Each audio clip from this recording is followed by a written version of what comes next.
भारत और चीन के बीच में तनाव लगातार जारी है और ये तनाव कल से ज्यादा बढ़ गया है। बातचीत से किसी तरह का कोई हल निकलता हुआ नजर नहीं आता है। पूरे एलएसी पर अलर्ट जारी कर दिया गया है। गलवान घाटी के पास सैनिकों में हिंसक झड़प हुई थी कल। सेना के मुताबिक भारत के 20 जवान इस झड़प में शहीद हो गए हैं। सूत्रों के मुताबिक चीन के भी 43 जवानों के हताहत होने की खबर है। प्रधानमंत्री नरेंद्र मोदी ने उच्च स्तरीय बैठक की है। तो बड़ी खबर आपको बता रहे हैं, लगातार एलएसी पर भी भारत और चीन के बीच तनाव बढ़ता जा रहा है।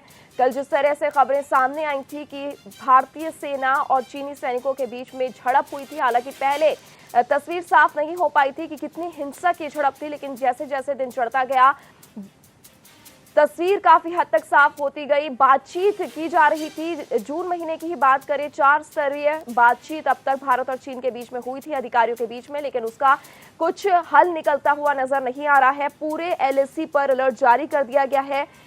गलवान घाटी में हिंसक झड़प दोनों देशों के सैनिकों के बीच में हुई थी और जैसा जानकारी मिली है, सेना के मुताबिक भारत के 20 जवान इस झड़प में शहीद हुए थे।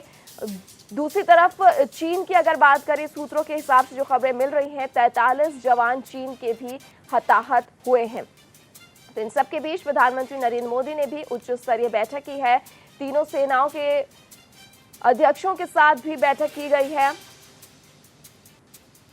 और अब इंतजार इस बात का है कि भारत की तरफ से क्या कुछ एक्शन होता है। क्या एक बार फिर से बातचीत का ही रास्ता अपनाया जाता है या फिर किसी तरह की कोई जवाबी कार्रवाई चीन की तरफ के खिलाफ की जाती है, क्योंकि इस हिंसक झड़प के बाद भी जो चीन की तरफ से बयान आया था उसमें भी उसका साफ तौर पे भारत को चेतावनी देता हुआ चीन नजर आ रहा था कि भारत की तरफ से अगर इस तरीके का कोई हिमाकत की जाती है तो चीन इसका करारा जवाब देगा। हालांकि यहाँ पर ये विवाद क्यों शुरू हुआ था, ये झड़प क्यों शुरू हुई थी, इसके बारे में कोई जानकारी नहीं मिल पाई है। अभी सेना की तरफ से किसी तरह की कोई प्रेस ब्रीफिंग नहीं की गई है, लेकिन जो जानकारी मिली है, सेना के मुताबिक भारत के 20 जवान इस हिंसक झड़प में शहीद हुए हैं। 43 जवान चीन के भी हताहत बताए जा रहे हैं। हालांकि चीन अभी तक इसको स्वीकार नहीं कर पा रहा है। चीन के जो मीडिया है, जो सरकारी मीडिया है, उसकी तरफ से भी ये जानकारी नहीं दी गई है कि चीन के कितने जवानों की मौत हुई है, कितने जवान हताहत हुए हैं। लेकिन जो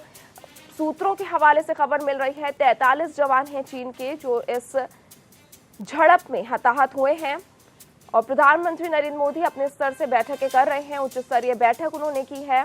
तीनों सेना के जवानों को इस बैठक में बुलाया गया था और उच्च स्तरीय बैठक का सिलसिला लगातार जारी है। जैसे जानकारी मिली है कि 22 जून को भारत और चीन के अधिकारियों के बीच में एक बार फिर से बातचीत होगी, लेकिन बड़ा सवाल यह है कि जिस तरीके से भारत लगातार चीन के साथ शांति बनाए रखने की बात कर रहा है, एलएसी पर जिस तरीके से चीन की तरफ से अपनी सेना को भारत के बॉर्डर एरिया से अंदर भेजने की कोशिश की जा रही है, उसके बावजूद भी भारत चाहता था कि चीन के साथ किसी तरह का कोई युद्ध या फिर लड़ाई जैसे हालात ना आए, बातचीत से हल निकाला जाए, लेकिन नजर नहीं आता कि चीन इस तरह की बातचीत के लिए तैयार है।